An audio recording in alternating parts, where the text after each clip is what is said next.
വേടനെതിരെ NIAക്കും കേന്ദ്ര ആഭ്യന്തര വകുപ്പിനും പരാതി നൽകിയത് പാലക്കാട് നഗരസഭാ കൗൺസിലർ മിനി കൃഷ്ണകുമാർ.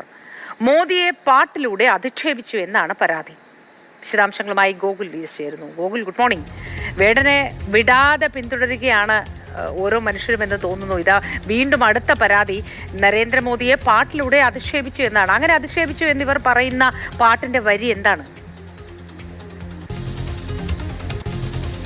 അതായത് വോയിസ് ഓഫ് വോയിസ്ലെസ് എന്ന് പറയുന്ന പാട്ടിലാണ് മോദി അധിക്ഷേപിച്ചു എന്ന് പറയുന്നത്. അത്തരത്തിൽ ഉള്ള പരാമർശങ്ങൾ അതിലുണ്ട് എന്നുള്ളതാണ്. വോയിസ് ഓഫ് വോയിസ്ലെസ് എന്ന ഈ ഒരു പാട്ടിലുണ്ട് എന്നുള്ളതാണ് പറയുന്നത്. അത്തരത്തിൽ BJP കൗൺസിലർ മിനി കൃഷ്ണകുമാറാണ് ഇത്തരത്തിൽ NIAക്കും കേന്ദ്ര ആഭ്യന്തര വകുപ്പിനും പരാതി നൽകിയിരിക്കുന്നത്. അവരിപ്പോൾ നമ്മളോടൊപ്പം ഉണ്ട്.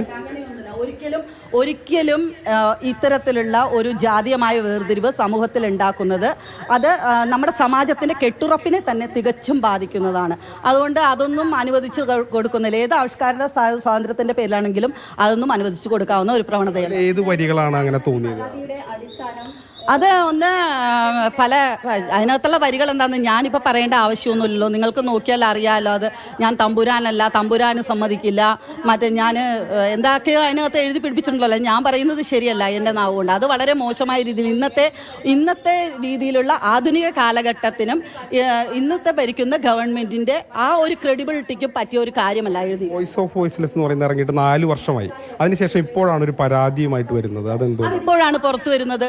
ആ ഇപ്പോഴത്തെ ഈ പാട്ടുമായി ബന്ധപ്പെട്ടുള്ള കാര്യങ്ങളൊക്കെ വരുമ്പോഴാണ് ഇത് പുറത്തു വരുന്നത്. വലിയ രീതിയിൽ ചർച്ചയാവുകയും വലിയ രീതിയിൽ യുവാക്കളൊക്കെ ആ സമയത്ത് ഏറ്റെടുത്തു. പ്രധാനമന്ത്രി ഞാൻ അന്ന് കണ്ടിരുന്നെങ്കിൽ ഞാൻ കൊടുത്തേനെ. ഒരു പ്രധാനമന്ത്രിയെ കപടദേശവാദിയെന്നും അയാൾ വാളെടുത്തവനാണെന്നും അയാൾ ഊര് ചുറ്റുന്നവനാണെന്നൊക്കെ പറയുന്നത് എവിടത്തെ ന്യായമാണ്? അത് ചെയ്യുന്നത് ശരിയല്ലല്ലോ. നമ്മളെല്ലാവരും ഒരു ഇന്ത്യൻ സിറ്റിസൺ ആണ്. ഇനിയിപ്പോൾ വേടന് എത്ര തന്നെ ആവിഷ്കാര സ്വാതന്ത്ര്യമുണ്ടെങ്കിലും അയാൾ ഒരു ഇന്ത്യൻ സിറ്റിസൺ ആണ്. ഇന്ത്യയുടെ ഭരണഘടന അനുശാസിക്കുന്ന രീതിയിൽ തന്നെ നിൽക്കണം. മറ്റു കൺട്രിയിലാണെങ്കിൽ അയാൾ ഇന്നിപ്പോൾ 5 വർഷമായി എന്ന് പറഞ്ഞല്ലോ, ഇന്നിപ്പോൾ എവിടെയായിരിക്കും?